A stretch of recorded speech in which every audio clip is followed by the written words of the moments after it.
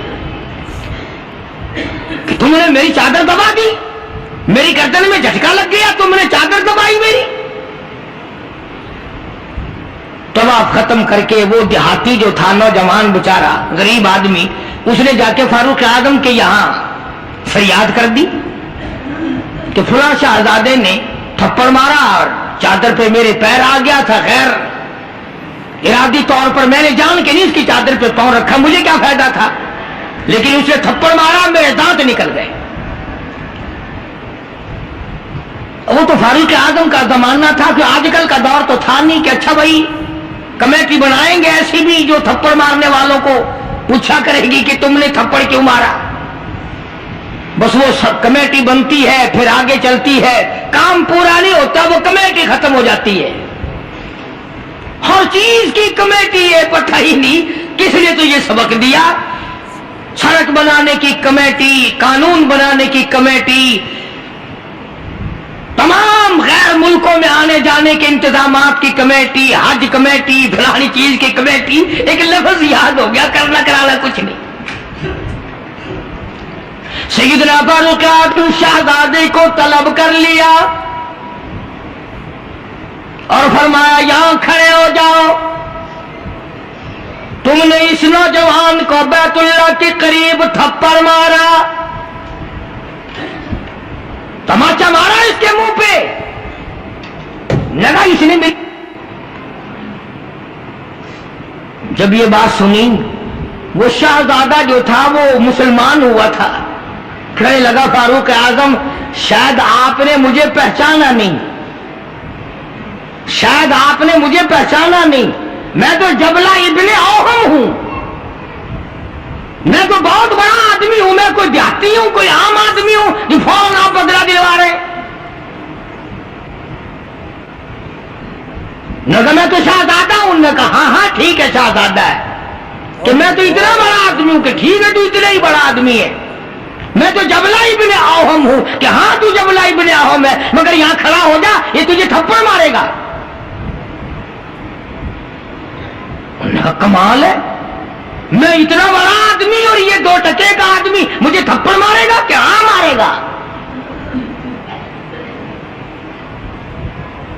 تمہارے یہاں چھوٹے بڑے کی کوئی تمیز نہیں کہ ہاں ہاں لا الہ الا اللہ محمد الرسول اللہ صلی اللہ علیہ وسلم پڑھنے والا یہاں سب ایک ہے، جس نے کلمہ پڑھا سب ایک ہو جاتے ہیں۔ کل ایک آدمی 4 مہینے افغانستان کے مجاہدین کے ساتھ گزار کے آیا، دوست آدمی ہے، جہاں اس نے اور باتیں بتائی وہاں ایک یہ بات بتائی کہ ایک محاذ پہ ایک روسی کو پکڑ لیا، روسی بدماش کو پکڑ لیا، وہ جو آئے ہوئے ہیں نا، اس نے کلمہ پڑھ لیا، مسلمان بن گیا۔ تو 2-4 دن کے بعد اس سے پوچھا کہ تو نے اپنے کفر میں یا اپنے معاملات مذہب میں اور ہمارے اسلام میں کچھ فرق پایا؟ ایک بات اس نے بتائی، وہ میں نقل کر دیتا ہوں، شاید آپ کو بھی پسند آئے۔ جتنے کہ وہ مسلمان بنا اتنے کی بات اسے محسوس ہوئی، کہنے لگا میں اپنے منہ میں بڑا ٹوتھ پسٹ مارتا تھا، بڑا برش مارتا تھا، بڑی منجن مارتا تھا، اور میرے منہ کی بدبو نہیں جاتی تھی، جب سے میں نے تمہارا کلمہ پڑھا میرے منہ کی بو ختم ہو گئی، بالکل میرے منہ میں سے بدبو نہیں آتی، ورنہ میں خود تنگ تھا۔ اندازہ لگاؤ، لا الہ الا اللہ محمد الرسول اللہ پڑھنے سے اگر ایک روسی کافر کے منہ کی بدبو ختم ہو سکتی ہے تو کیا میرے تیرے جہنم کے سلگے ہوئے وہ لا الہ الا اللہ محمد الرسول اللہ پڑھنے سے جہنم کے انگارے نہیں بجھ جائیں گے؟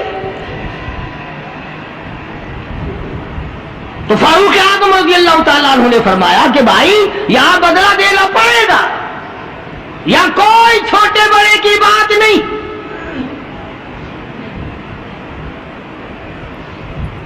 چنانچہ فاروق اعظم رضی اللہ تعالیٰ عنہ کی عدالت سے گھبرایا، اور اس بات سے وہ گھبرایا کہ یہاں اتنا عدل، اتنا انصاف، کہ کسی کا کوئی لحاظ نہیں، سب کے لیے ایک قانون اور ایک مساوی حقوق اور سب کے لیے ایک سا درجہ رکھا ہوا ہے۔ چنانچہ مرتد تو ہو گیا، کافر دوبارہ ہو گیا، مرتد ہو گیا، اور اس بات کو پسند نہ کیا کہ شہزادہ بادشاہ کا بیٹا ایک دیہاتی کے ہاتھ سے تھپڑ کھائے اور بدلہ دے۔ تو سیدنا فاروق اعظم رضی اللہ تعالی عنہ نے یہ ثابت کر دیا کہ مسلمان بادشاہ کے سامنے، مسلمان عدالت کے سامنے تمام چھوٹے بڑے امیر غریب ایک ہیں، یہاں کسی کی چھوٹے بڑے کی رسائی نہیں ہونی چاہیے۔ بلکہ عہد فاروقی نے اس قسم کی مثالیں قائم کی، اس قسم کی مثالیں قائم کی۔ جنگ میں، جہاد میں رشتہ دار سامنے آ گئے۔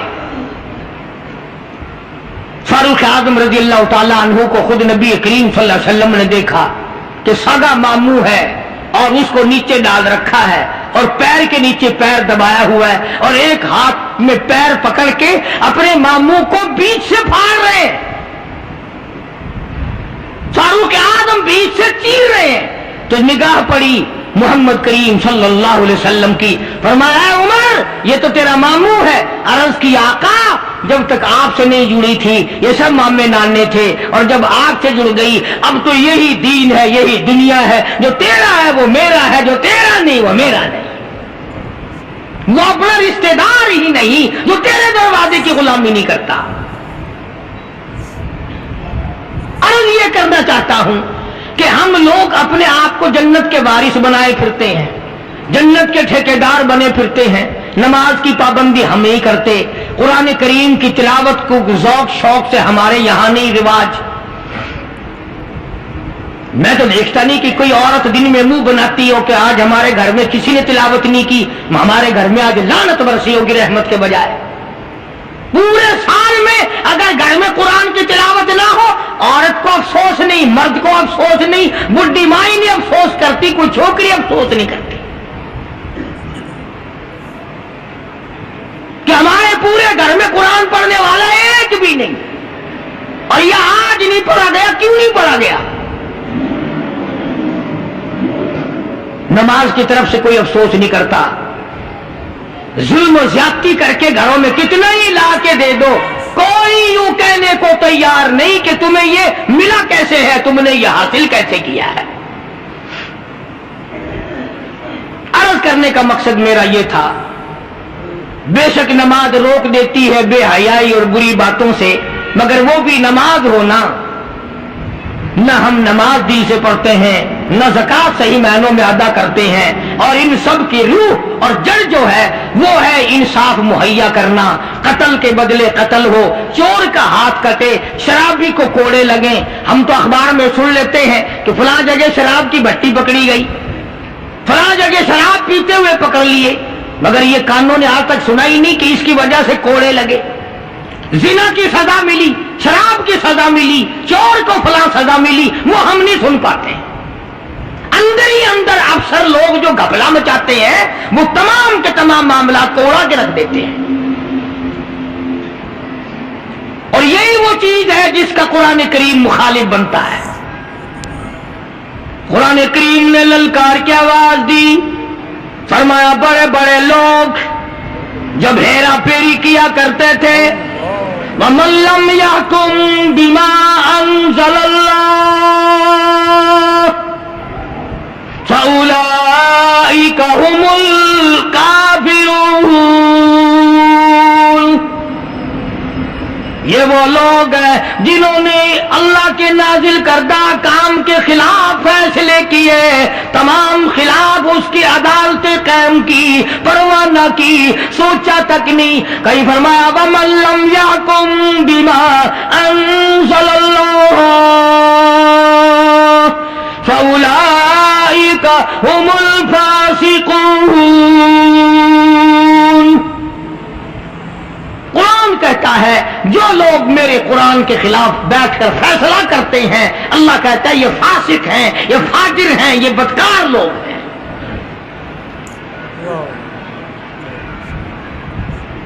میرا عرض کرنے کا مطلب منشا یہ ہے کہ ہم ایک طرف سے